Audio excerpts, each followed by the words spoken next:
Alinsunod sa utos ng ating Pangulo, umaarangkada na ngayon yung pagbigay ng cash relief assistance sa 139,000 na mga tricycle drivers natin sa buong Metro Manila.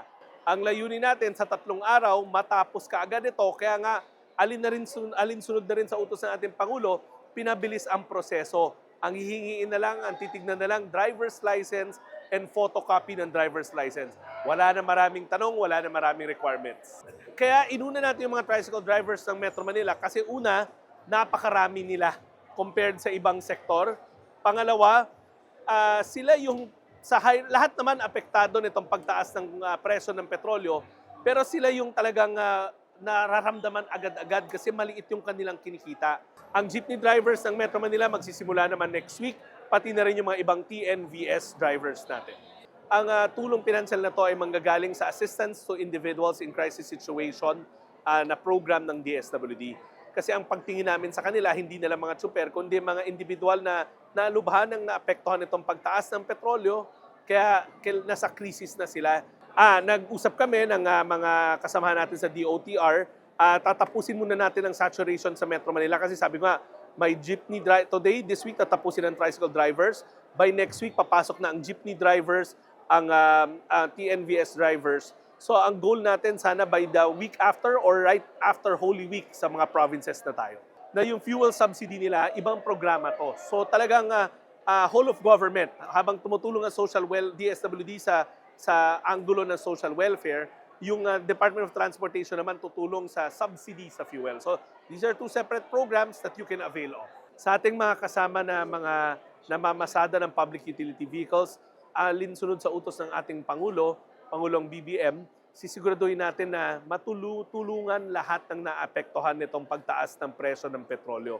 Huwag ko kayo mag-alala, sunod-sunod na, ngayong araw umarangkada na at pinabilis rin natin yung proseso sa araw ng payout. Meron din mga programa ang DOTR, yung sinasabi nating fuel subsidy program in the amount of 2.5 billion.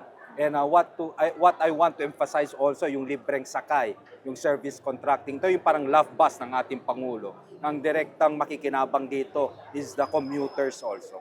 The fuel subsidy, if we can get the NCA po ngayong linggo, may assurance na rin po ako from Secretary Toledo, no?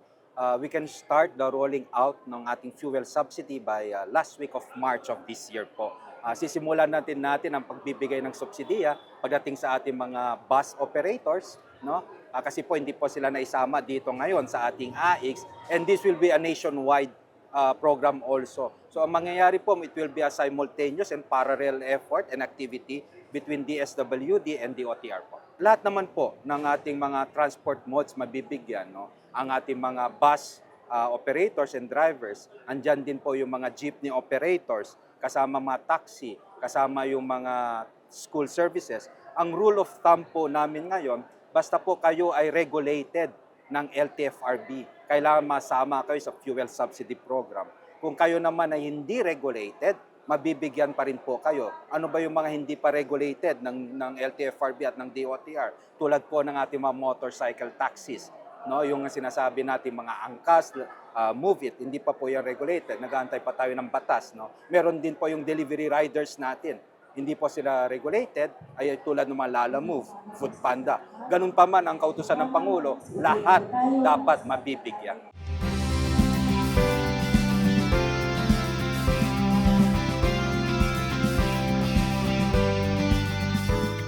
Alam naman ninyo ang nangyari, nagkagera sa Middle East, doon sa pinanggagalingan ng langis, nagtaasan ng presyo ng langis, tinamaan ngayon tayo, wala naman tayong kinalaman doon sa gera na yan. Pero siyempre, pagka tumaas yung langis, damay lahat. Kaya itong ginawa na, nagsimula ngayon today, para sa lahat ng mga tinamaan, lalo na yung mga transport workers, kayo mga tricycle driver, pati lahat ng nagpapasada, lahat sa mga transport sector, ay bibigyan namin ng tulong para naman may kaunting pampahabol dun sa pagtaas ng presyo. Kanina raw umaga, kulang-kulang na lang, 100 na ang kada litro. Kaya alam ko, kailangan ninyo yan para kahit papaano meron pa rin kayong kinikita.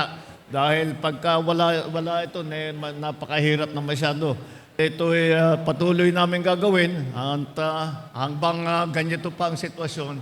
Kaya basta't nandito lang yung gobyerno para tulungan kayo.